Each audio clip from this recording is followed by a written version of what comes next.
Hey YouTube, this is Rachel. I'm trying to connect my other YouTube or link to my YouTube page that I had before I became homeless. I want to tell my story, put it on Facebook, and hopefully people get a little bit of understanding of who I am. I got these little dark circles like I ain't slept in 55 years, but I think it really come from the changes in my face and stuff come from the streets, like not sleeping, being homeless for 4 years. Um, when you see me in person, you'll be like, oh, you look prettier in person. Yeah, I do. but but living on the streets really is not a good thing. But basically, in 2014, in a short gist of this story, 2014, I lost my job at Georgia Tech. A lot of things was taken um, out of context with my supervisor. A lot of things was happening to me. My mom was getting sick. She passed away 2 years later while I was on the street on Campbellton Road. Most people know me because I was known as the Waffle House girl. My life has been turned into a living nightmare. I try to set up a GoFundMe page about my music. GoFundMe shut me down. People shut me down. People didn't want me to have any money. Certain people came for me in the industry, sent cars, all that stuff. I still wasn't down for the bullshit because I felt like if you really wanted me to succeed in this music industry, you would have came yourself. You would have came when I had my own place. It wouldn't have took for me to be homeless and jobless and clothesless and boo boo the fool down the street trying to pick me up.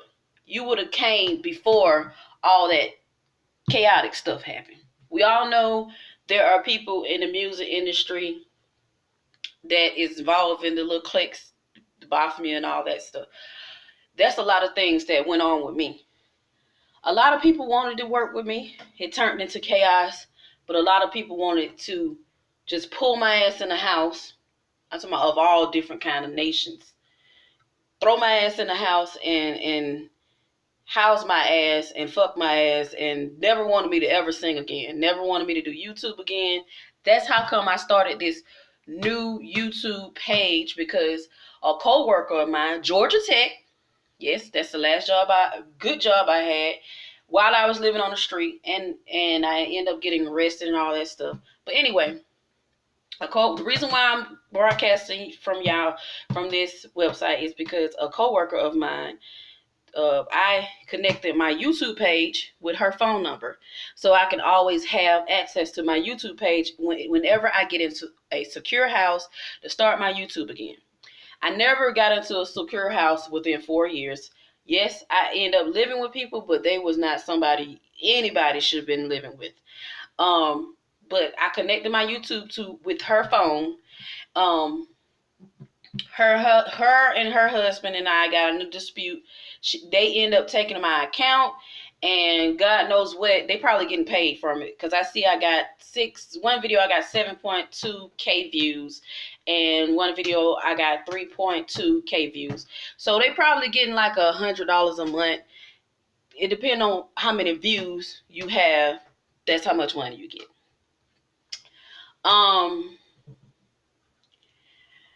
I never thought in a million years that I become homeless. I never thought that everybody that I met would play a part in that stuff.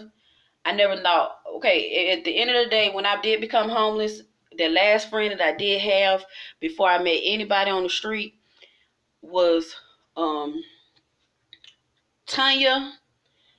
Britannia from Georgia Tech. No, I'm not going to say her last name, but that bitch know her name.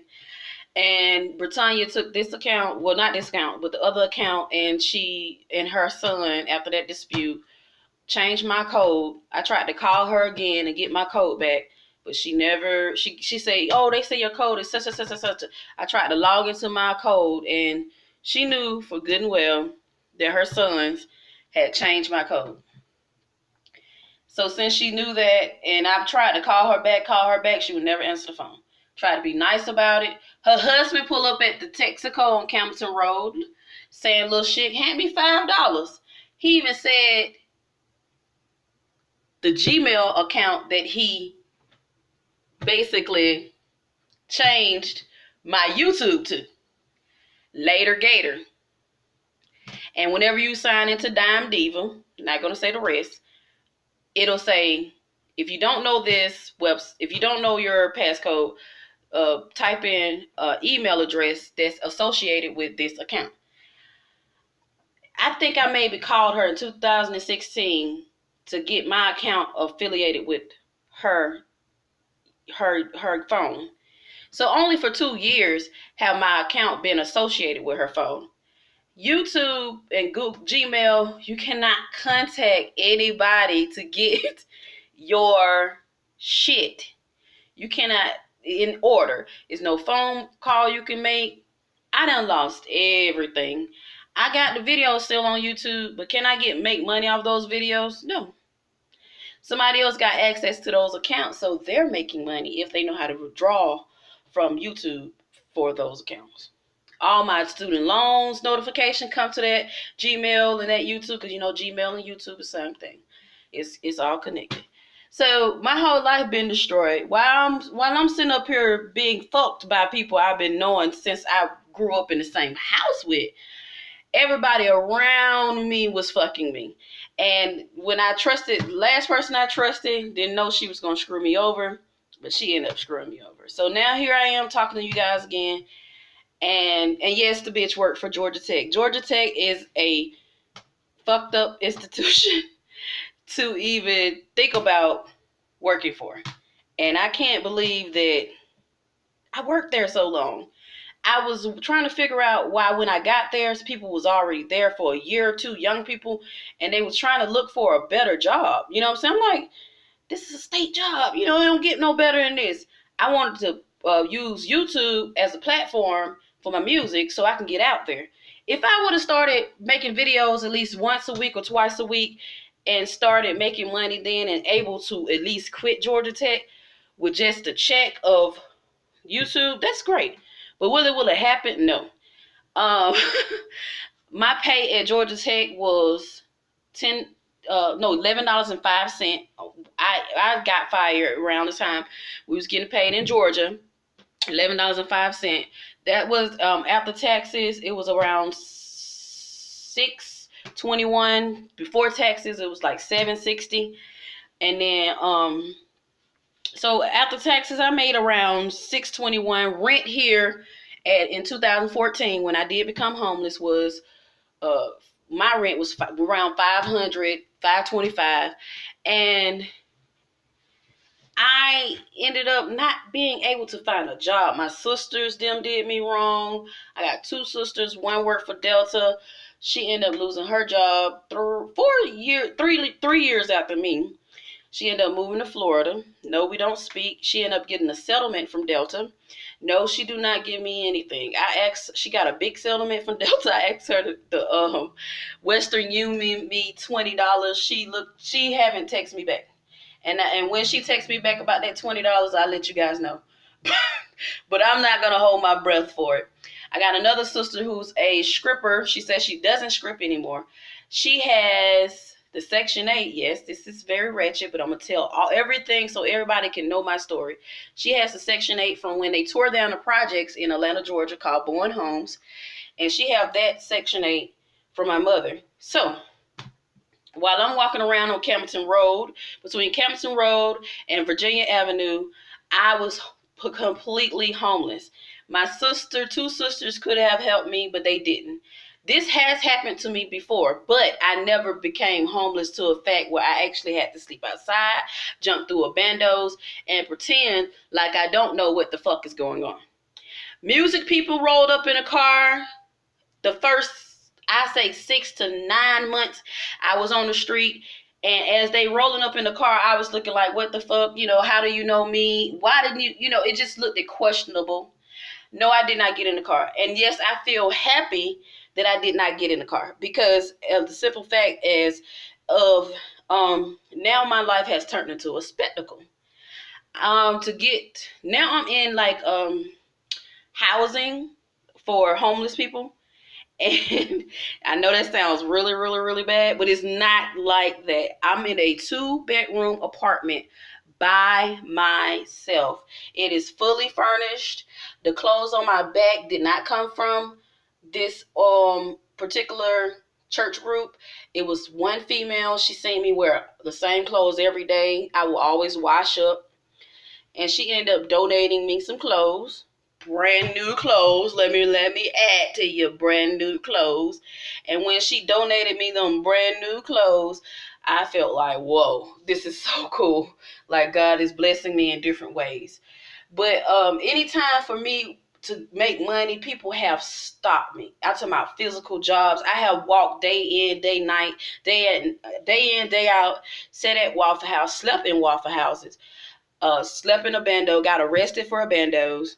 But whenever it was a time for me to make money, it seemed like the men in Georgia just completely started hating. It's a lot of prostitution going on in Georgia. And to have everybody I know that I love turn on me like that, it's kind of like debilitating. And it's heartbreaking to the fact where I don't trust people no more. A close relationship with people, I don't want and do not even care to have at all anymore. Everybody who's on my Facebook, that's just Facebook. If I see you on the street, I probably would just throw my hand up and keep on moving, because people done seen me many a days walking, and people I grew up with seen me. No one tried to do anything, ask me, do I need anything? Do I need some sleep? That was the main thing I needed, sleep.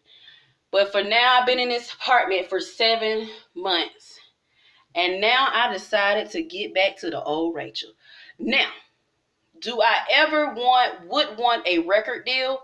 Hell to the fuck no. If I didn't get in the car when certain people pulled up, I think everybody should give up on that music thing. As in, for me. As in thinking I'm going to go to a studio or I'm going to sign a contract. The shit I know, about the industry, they should never want me in it. Because I'd be the first one to goddamn tell. That's the reason why when I was on the street, I was posting all that Tupac stuff. Because I'd be like the girl Tupac. I tell everything. So, wanting me in the industry to sing, no. I would never go to anybody's party. My house would be my house. I wouldn't have more than 2 houses. What's the need? I would have 2 houses in America, and I would try to get the fuck out too. And like go to places like Dubai. No, I don't want to live in England. I visit, don't want to live there. Uh, but mainly the 4 years I was homeless, it was because the people in the music industry liked my voice, liked who I was, but most people who wanted to work with me wanted to be with me, but was ashamed because I am a plus size woman. And music industry is really tricky. Most people have to have sex to get in the industry. That's what they want from me now. And well, I'm sorry about that. I got gas, y'all. But I am 35 now. I became homeless when I lost my job when I was 31 in 2014. I lost my job. Then my birthday arrived July the 30th, 2014. By that time, I was homeless, staying with my sister. She ended up putting me out. I got my 401k and lived in hotels, and it just did not get better. My husband ended up doing little foul shit, all that stuff. I'm just happy that I don't have any kids. And the one thing that most people, you look good, you look this, I don't care how you think of my body right now or how you think of my face. I don't care about none of that shit. If someone has real talent, no one has the right to stop or delay them in their talent. Men in the industry have turned me off so much to where if I think about working or recording with someone, it makes me mad and sad. Very, very sad. I get very, very sad. Then I have to do something funny to make myself laugh again. But do I want to record in the studio? Hell no. I would rather sit in this house, Go on YouTube for beats, or go online for beats. Find beats, write a song, put it on the YouTube, and let y'all, hear it, and then see if y'all think it's a good song. Just to let you know, the struggle is real. I'm finna end this video.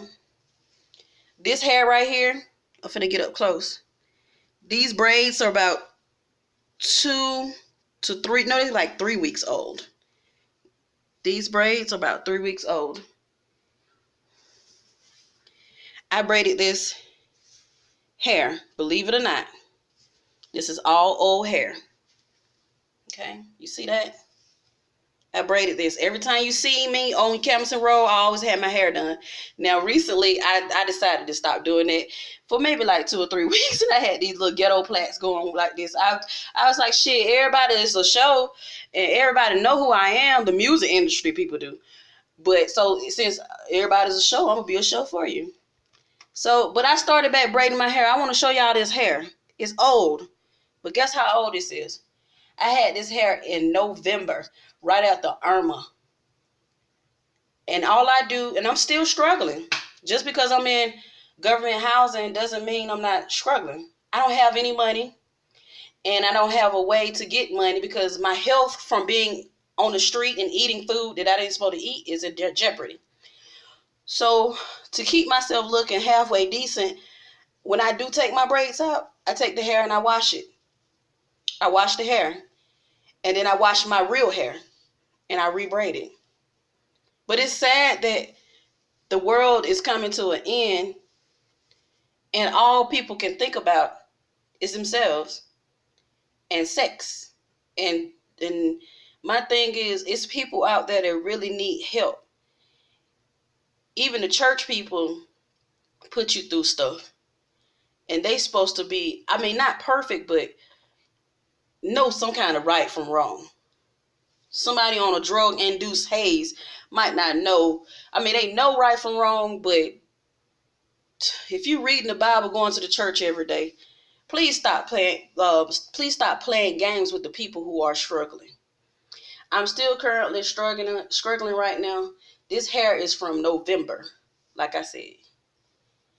Before I take it out this time, I'm gonna dip it in hot water, make it straight, and take all these plaits out one by one. I ain't gonna cut it in half because I can't use it no more then. I'm gonna take it out one by one, wash my hair, wash the braiding hair, and rebraid that hair. But this is how I stay halfway decent. I'm going to try and start another GoFundMe account. But they mainly, if you don't have nothing dramatic happening to you, like when my mother died, I could have started a GoFundMe account and for her funeral because the state ended up burying her. She died when I was out there on the street. I had a place to sleep, but it wasn't a secure place.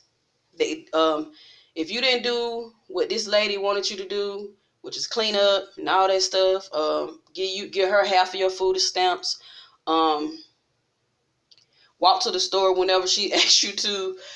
It could be 95 degrees outside. If you didn't, if she asked you to do something, you had to jump and say how high.